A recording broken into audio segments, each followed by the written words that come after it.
something that exists in another part of the world. There are cultures right in York, South Carolina, that the gospel needs to come to bear upon.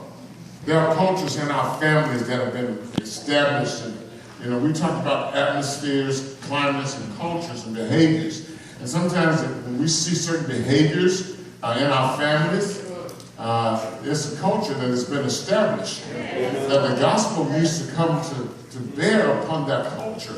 And so it's imperative that those of us who come to the light of the gospel of Jesus Christ starts bringing the gospel, the light of the gospel to bear upon even those cultures that have been established in our own families, in our own communities. Amen. Cultures translate into behavior. So when you see a consistent pattern of divorce in a family, that's a culture that's been established.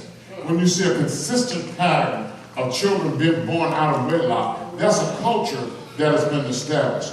When you see a consistent pattern of alcoholism, that's a culture that has been established. It's not just an addiction, but it's a culture. And cultures don't change easily. Don't shut me off now. Pay close attention to me. Cultures don't change easily because cultures are established over a period of time. Right. All right. So certain behaviors that we see that are exhibited in lives of people today, even in the church, it comes from things that have been sustained over a period of time. And many times in the church, we don't challenge. It may be challenged from the pulpit, but on a day-to-day basis, when you're walking with your husband, with your wife, when you're walking with your brother and your sister, your first cousin, your second cousin, your third cousin, and you know the truth of the gospel, and you don't bring the gospel, the light of the gospel to bear upon that situation, then you are not doing what you're supposed to do to help bring change in that culture. Wow. Amen. And that's why things don't change.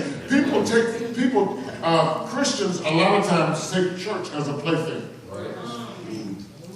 Because when we hear the gospel preached in the church and we'll go back home, it's a different thing. We'll go with our families, it's a different thing. We'll get together, we'll laugh and joke with our families and don't ever challenge them in the way they live and the things they do. And we'll know people who come to church, who are active in the church and active in ministry. And we'll know the truth of the gospel, and we will sit and laugh and joke with them and never challenge them in the lives that they're living. Amen. We have been called to works of service. And if we're not doing that, if you think your only service is coming and singing, then you're missing the mark. You're missing the point of being a Christian. If my only service is preaching to you, then I'm missing the point of being a Christian. That's right. That's right. Amen. We have been called to works of service. We're servants of the Most High God, and we must never forget that. We are not servants of the devil. Amen. Amen.